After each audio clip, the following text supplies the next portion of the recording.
C3. Hoy estalló la primavera, donde hace 50 años el hombre aprendió la destrucción nuclear. Estados Unidos abre embajada en Vietnam, la reconciliación tiene escritorio en Hanoi. En Medio Oriente y en Chechenia continúan los diálogos, a medias.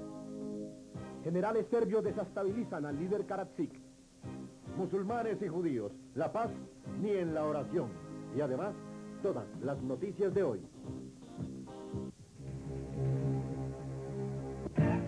Mundo 3, las noticias internacionales en profundidad.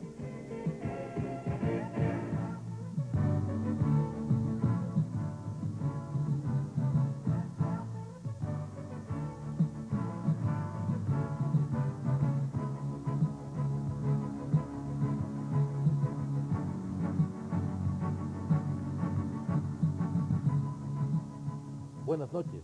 Muchos expertos consideran que en la conmemoración de los 50 años de la bomba atómica de Hiroshima hubo más palomas que esperanzas de pacificación.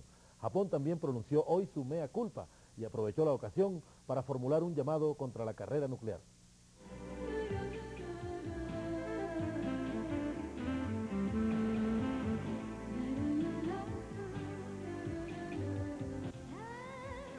Mazda, en el camino de la civilización. Que la muerte se convierta en vida y que las armas se vayan al olvido.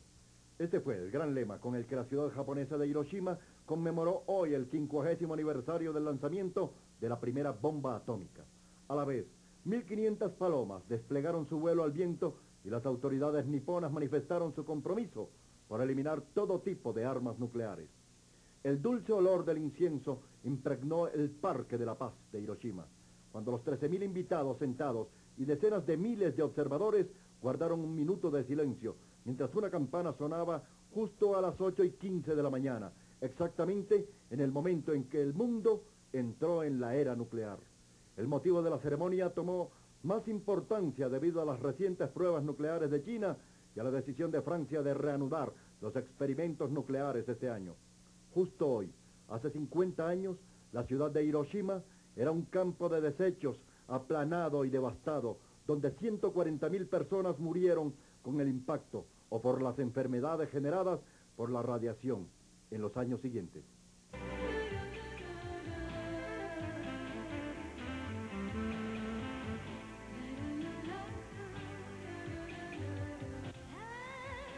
Mazda, en el camino de la civilización. El aniversario de la devastación de Hiroshima fue una coyuntura apropiada para que muchos grupos ambientalistas en el mundo protestaran también contra la decisión de Francia de reanudar sus pruebas nucleares. Entre tanto, Australia y Nueva Zelanda intensificaron sus ataques contra la actitud francesa. Noticia del día, con el patrocinio de Avianca, la aerolínea de los colombianos. Con motivo del 50º aniversario del lanzamiento de las bombas atómicas en Hiroshima y Nagasaki, las protestas en contra de la reactivación de los ensayos nucleares tomaron lugar hoy en Nueva Zelanda y Australia. Hoy zarparon los primeros botes de una flotilla internacional desde la ciudad de Auckland hacia el atolón de Mururoa, lugar donde los franceses piensan realizar las pruebas atómicas. El primer ministro neozelandés, Jim Bolger, expresó en un discurso dirigido a los participantes que esta celebración del genocidio nuclear es con el propósito de hacer recapacitar de alguna forma a países como Francia y China del reinicio de estos juegos peligrosos. De otro lado, en Sydney y en Canberra, unas 17.000 personas marcharon enfrente de las embajadas francesas con pancartas que acusaban al presidente francés Jacques Chirac de asesino ambiental. Sin embargo, Francia argumenta que los ejercicios nucleares son seguros, tanto para la gente como para el medio marino. Noticia del día, con el patrocinio de Avianca, la aerolínea de los colombianos. El secretario de Estado norteamericano Warren Christopher negó hoy que el restablecimiento de relaciones con Vietnam sea parte de un esfuerzo por neutralizar las crecientes tensiones con China. Gran expectativa ha despertado esta reconciliación diplomática y comercial. La bandera estadounidense ondeó hoy por primera vez en 20 años durante la inauguración de la embajada de este país en la capital vietnamita. El secretario de Estado Warren Christopher se reunió con el jefe del Partido Comunista Vietnamita, Don Muoi, pasando al olvido el amargo recuerdo de la guerra. Christopher reiteró la decisión de investigar el paradero de 2.200 estadounidenses desaparecidos desde la guerra de Vietnam y el deseo de instaurar relaciones comerciales entre los dos países. Pero los miembros de la comunidad financiera de Estados Unidos no están muy optimistas, porque sus inversiones siguen detrás de las de los vecinos asiáticos de Vietnam. Las inversiones norteamericanas en Vietnam se mantienen alrededor de los 560 millones de dólares, lo que hace a los Estados Unidos el octavo mayor inversionista en el país asiático. Sin embargo, Hanoi espera que este total aumente en forma considerable a partir de ahora. Este acuerdo comercial es el primer paso hacia una economía más integrada, algo que desean los empresarios de ambas partes, quienes creen que se puede hacer fortuna en este mercado emergente. Una esperanza no del todo confiable surgió para los familiares de los rehenes occidentales que permanecen en Cachemira. Se conocieron las fotos de 2 de los secuestrados. El grupo separatista de la región de Cachemira, Al-Faran, mostró hoy las fotos de 2 de los extranjeros secuestrados que se encuentran gravemente heridos. En la foto se ven las heridas del ciudadano británico Keith Mangan, ocasionadas durante un enfrentamiento entre el grupo guerrillero y el ejército hindú. Igualmente, se divulgó un cassette donde se escucha la débil y entrecortada voz de uno de los secuestrados, donde solicita ayuda médica, ya que los 2 heridos se encuentran en estado crítico, debido a la pérdida de sangre y a que tienen las piernas rotas. El grupo guerrillero afirmó que los turistas morirán si el ejército hindú no libera 15 de sus miembros retenidos en cárceles hindúes. De otro lado, en las estalagmitas de la caverna de Armanat, miles de hindúes oraron en homenaje a los secuestrados. El lugar estaba fuertemente custodiado debido a las amenazas de Al-Faran de volar el sitio. Pero lo más preocupante es la apatía del gobierno hindú y los pocos esfuerzos de la comunidad internacional para mediar por una pronta liberación de los 5 turistas. La tirantez entre fieles musulmanes y judíos llevó este domingo a las autoridades israelíes a cerrar el célebre Templo del Monte. Autoridades israelíes cerraron hoy en la ciudad de Jerusalén el Templo del Monte para todos los turistas, con el fin de evitar enfrentamientos posteriores entre musulmanes y judíos, luego de que 4 fieles israelíes fueran desalojados por un grupo de musulmanes cuando se encontraban orando.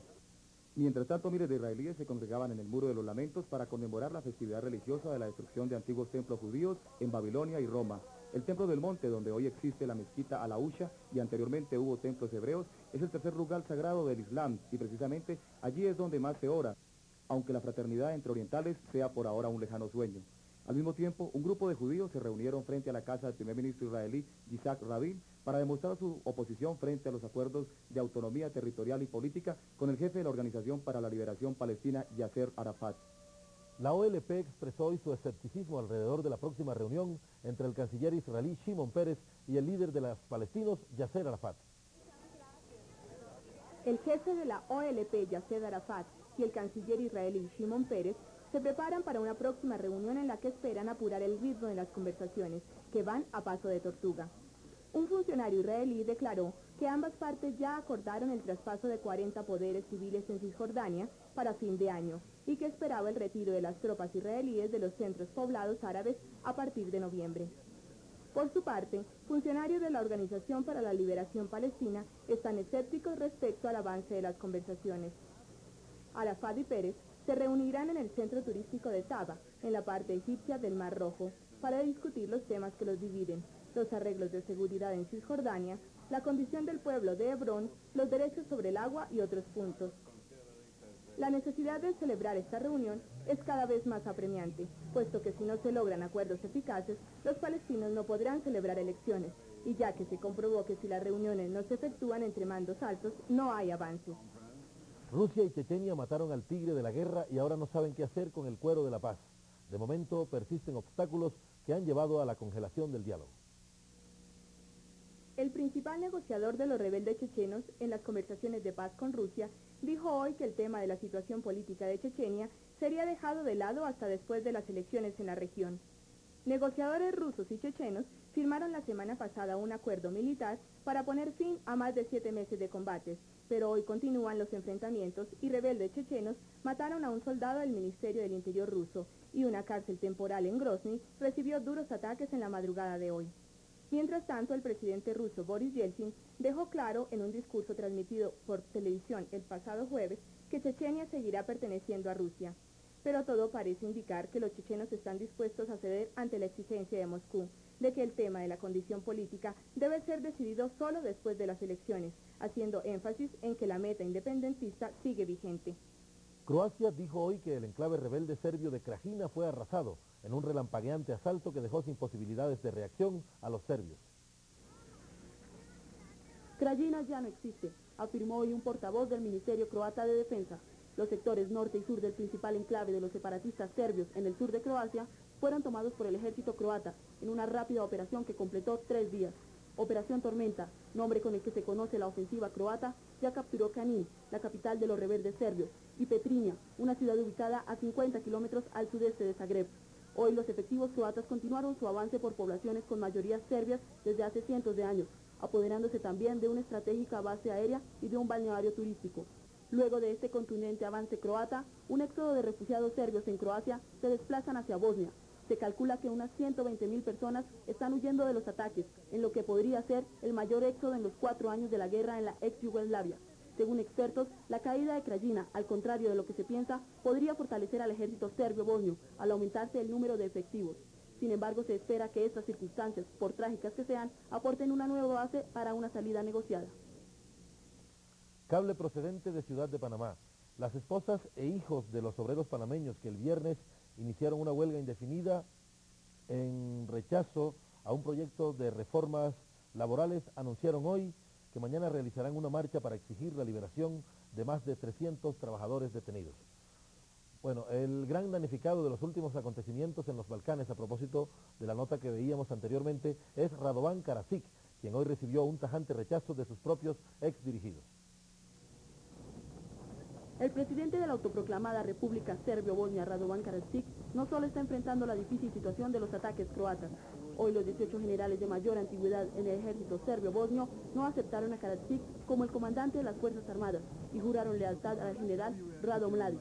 Ayer, luego de que Karadzic anunciara su deseo de relevar del mando a Mladic, los generales del ejército serbio-bosnio realizaron una reunión de emergencia en la ciudad de Banja Luka, en el norte de Bosnia, desde la cual emitieron un comunicado.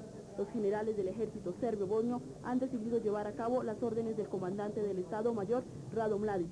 La sublevación de los generales rebeldes serbio-bosnios ha sido la mayor amenaza contra Karadzic en los 3 años de gobierno en tiempo de guerra. Esta revuelta se originó luego de que Karadzic culpara a los generales, incluyendo a Mladic, por las derrotas frente a las fuerzas croatas. También hoy en Mundo 3. Goicochea, del arco al lente de las cámaras. En el Suramericano de Cadetes, Colombia le madruga el triunfo. Cuba, 30 años bajo el embargo de Estados Unidos.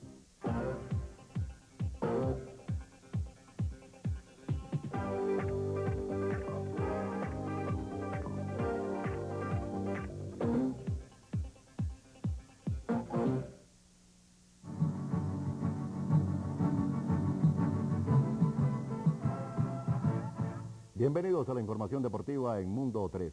La cubana Niurka Montalvo sacó la cara hoy por América Latina en el Campeonato Mundial de Atletismo que se lleva a cabo en Suecia.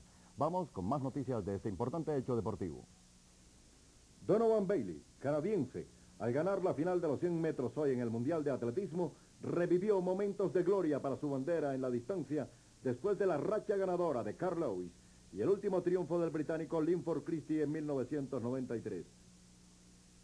El italiano Michele Didoni logró el título más importante de su carrera al convertirse en campeón mundial de marcha en Gotemburgo. El español Valentín Mazana fue segundo. Nuestro representante Héctor Moreno obtuvo un honroso 13º lugar, siendo el primer latinoamericano.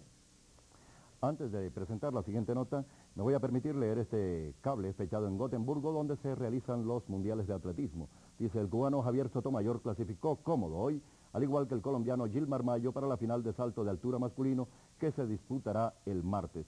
Recordamos que clasifican en cada uno de los grupos los 12 primeros corredores. En este evento se ha extrañado a Carl Lewis, el gran atleta estadounidense que no pudo competir por afrontar una lesión. El velocista estadounidense Carl Lewis confirmó hoy su retiro del Mundial de Atletismo que se celebra en Suecia. Lewis fue rey durante los mundiales del 83, 87 y 1991. El deportista ha dicho hoy en rueda de prensa que retornará a su país el miércoles, aunque los periodistas especulan con su participación en la carrera de relevos 4x100.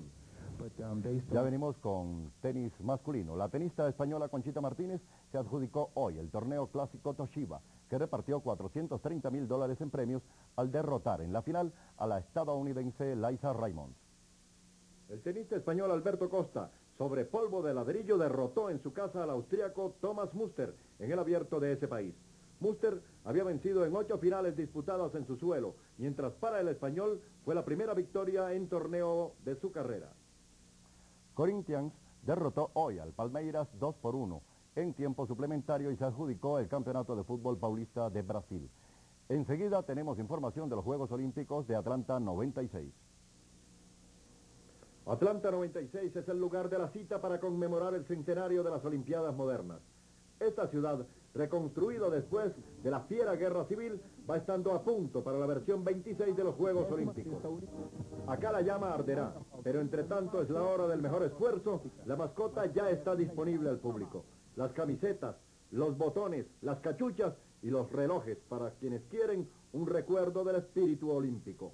Cuando los Juegos comiencen, las agencias turísticas y los hoteles serán inmensamente ricos y en estas modernas torres no habrá espacio para quienes no lo garanticen desde hoy. Las boletas para natación, atletismo y gimnasia femenina empiezan a ser solicitadas. El mundo deportivo ya vive el sueño de Atlanta 96. Primero antipenal, después, porque se comía amagues infantiles, una pena. Y ahora modelo. De acuerdo con algunas mujeres exigentes en la materia, el Goico tiene su pinta. Bel y Duda, futbolistas, ambas atacantes, modelos bellísimas, una en Brasil y otra en Verona, Italia. Él, arquero, atajador que estuvo en Colombia, Goicochea, el de finísimos movimientos y felinos para hacer la historia del fútbol de su país. Italia les recuerda por ahogar su grito de alegría y Argentina por inventárselo y en general el fútbol por atajar lanzamientos desde el punto penal. Ahora su imagen, hecha de sudor, será recordada por fina y elegante en su nuevo rol de modelo. A ver, Alberto, ¿usted cree que los hinchas del Cúcuta deberían hacer huelga de hambre por el descenso de su equipo? Bueno, eso parece descabellado, sin duda, ¿no? Pero fíjese, en España, concretamente en la localidad de Rociana, en un condado español, unos 100 simpatizantes del Sevilla están en huelga de hambre porque su equipo favorito, el de esta localidad, Sevilla, bajó a la tercera división debido a problemas administrativos. Plata. Bueno, sin más comentarios, en la siguiente crónica, el periodista Andrés Ríos comprobó que al que madruga, algún cadete le ayuda. Fueron los griegos quienes practicaban los ejercicios militares como un vehículo para exaltar el cuerpo.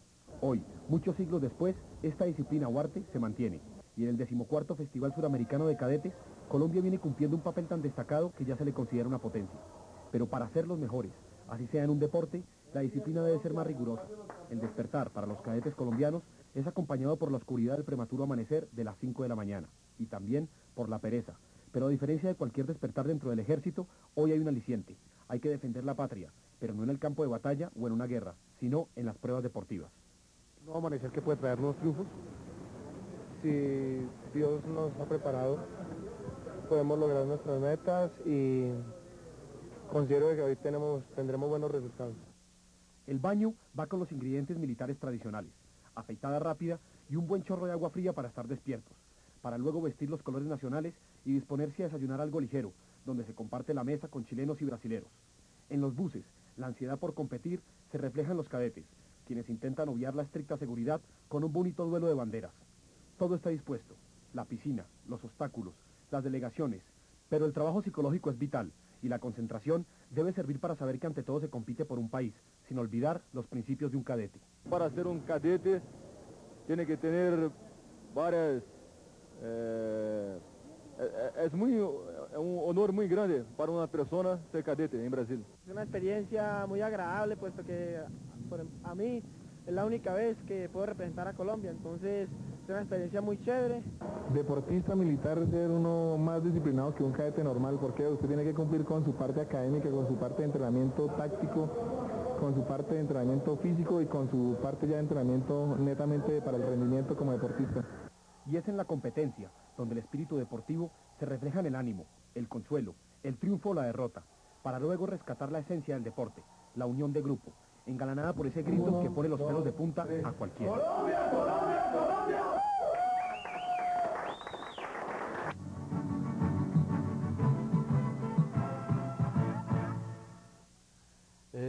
Cable noticioso procedente de Filipinas. Ladrones han profanado decenas de tumbas y robado las rodillas de los muertos por estimar que tienen poderes para adormecer a sus víctimas potenciales, dijo hoy la policía en esta ciudad del centro de Filipinas. Se refieren a la ciudad de Bacolod. A continuación, el resumen noticioso de la semana que hoy concluye. El presidente ruso Boris Yeltsin aprobó un acuerdo para poner fin a las hostilidades en Chechenia, pero insistió en que los grupos rebeldes se desarmaran antes de que se retiren las tropas rusas de la región separatista. Yeltsin, quien hizo sus comentarios en un informe grabado a la nación, dijo que Chechenia debería tener sus propios órganos legítimos de poder, pero aclaró que no habría ninguna posibilidad de permitir la separación de la región. Yeltsin lucía de buena salud y no mostraba ningún efecto visible del leve ataque al corazón que sufrió el mes pasado. El informe se grabó en el sanatorio donde se recupera el mandatario ruso.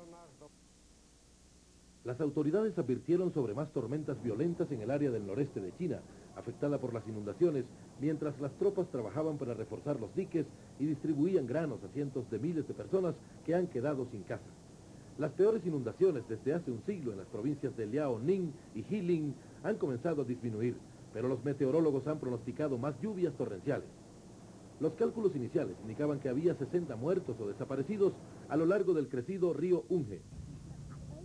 Expertos de los Estados Unidos investigan el sitio de la masacre perpetrada por Khmer Rojo, que posiblemente fue uno de los mayores lugares de ejecución en Camboya. El sitio en las afueras de Phnom Penh es conocido localmente como Saladamak, una antigua escuela normal situada a 28 kilómetros al suroeste de Phnom Penh, a orillas del lago Ton Bay, un popular centro turístico. El equipo estadounidense investiga los crímenes cometidos durante el régimen del Khmer Rojo entre 1975 y 1978. El secretario de Estado norteamericano Warren Christopher, quien sostuvo conversaciones con su colega japonés, el ministro de Relaciones Exteriores Yonei Kono, dijo que las dos naciones habían logrado importantes progresos en sus relaciones económicas. Christopher también elogió a Kono por su actitud constructiva durante las negociaciones. Kono añadió por su parte que pese a las dificultades, seguían trabajando por mejorar las relaciones. El Congreso de Estados Unidos aprobó por una abrumadora mayoría ordenar al presidente Clinton que ponga fin a la participación de esta nación en el embargo de armas a Bosnia, pero la Casa Blanca dijo que Clinton vetará la medida para salvar la misión de paz de las Naciones Unidas. La Cámara de Representantes aprobó el mandato por 298 votos a favor y 128 en contra. La medida le ordenaría a Clinton poner fin a la participación de Estados Unidos en el embargo de armas si las fuerzas de paz de las Naciones Unidas salen de Bosnia o 12 semanas después de que el gobierno bosnio les pida que salgan. Las Fuerzas Armadas cubanas emplazaron una unidad antiaérea que apunta hacia el norte en el malecón de La Habana para impedir posibles incursiones ilegales de aviones procedentes de Estados Unidos, se informó hoy. A propósito, el presidente Castro lideró la marcha contra el bloqueo norteamericano que ya completó 3 décadas. Sofocol Limitada, importador exclusivo de Cónica, patrocina la sección económica.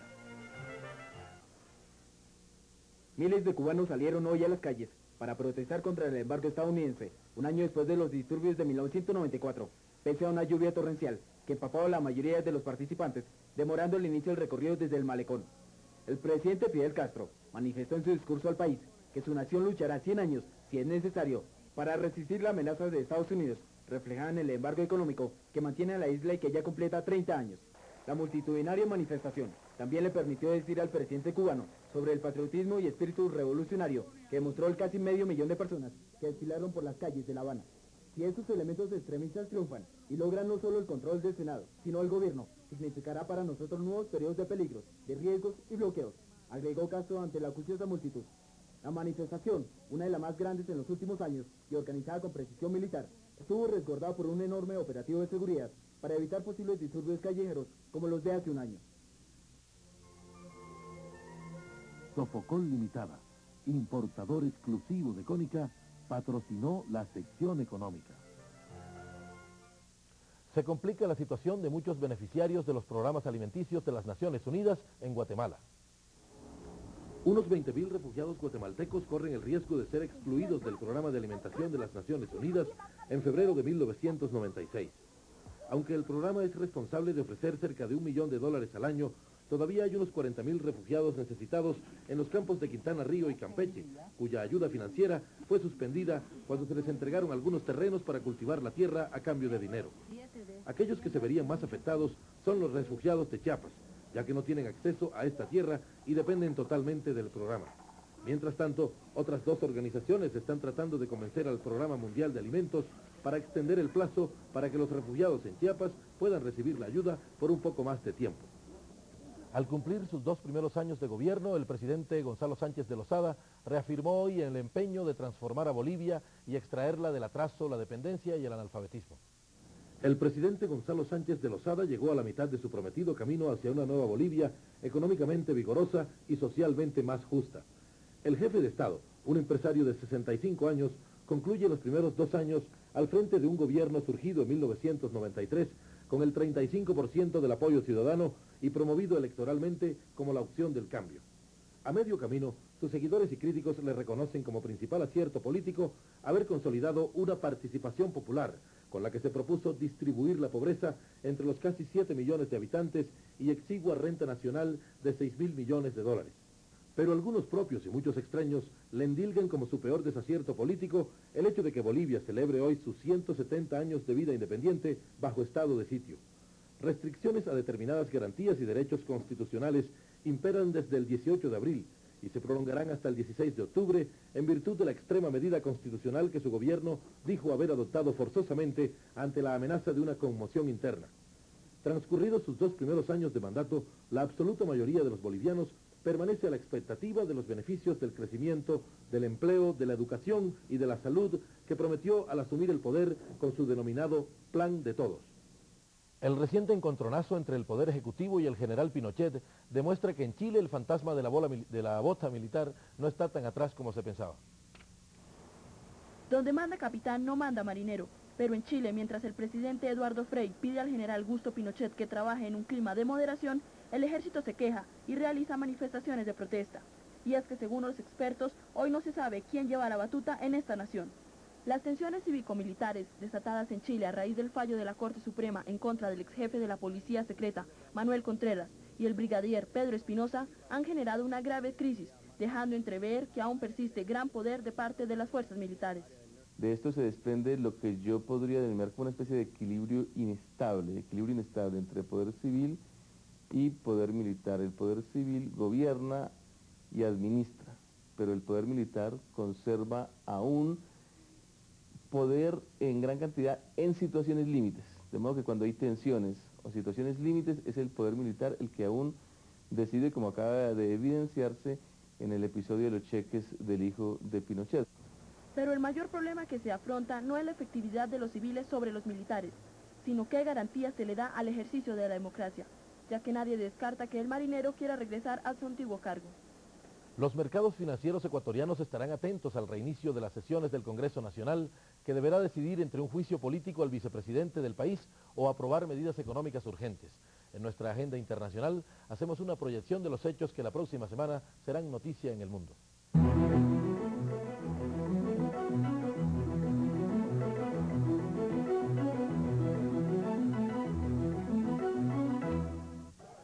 La paz en el Medio Oriente continúa por los aires. El pasado 25 de julio debió vencer el plazo para el acuerdo entre Israel y la OLP para la expansión del gobierno autónomo de Palestina. Pero un comité palestino-israelí, así como los disturbios constantes, no han permitido el avance de las conversaciones.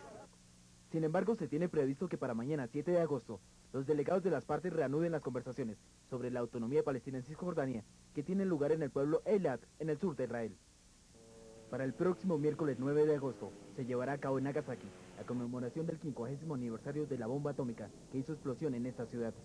Hoy los argumentos para explicar las acciones de los norteamericanos no terminan por convencer al mundo. Que la bomba fue lanzada para amedrentar a los rusos que estaban a punto de entrar en el conflicto, para desalojar a 2.1 millones de japoneses de territorio chino o justificar el gasto de $2.000 millones en el artefacto. Son algunas de las explicaciones que todavía rondan de boca en boca histórica. Y para el domingo 13 de agosto se realizarán en Haití la segunda ronda de las elecciones legislativas. El Consejo Provisional de Elecciones decidió retrasar las elecciones en 21 comunas de todo el país, donde la designación, el pasado 25 de junio, de 41 legisladores y autoridades locales no se llevó a cabo debido a la destrucción de los documentos. Los observadores internacionales han manifestado que estos primeros errores cometidos durante los comicios se debieron a la inexperiencia y la desorganización, pero esto no favoreció a ninguna agrupación política.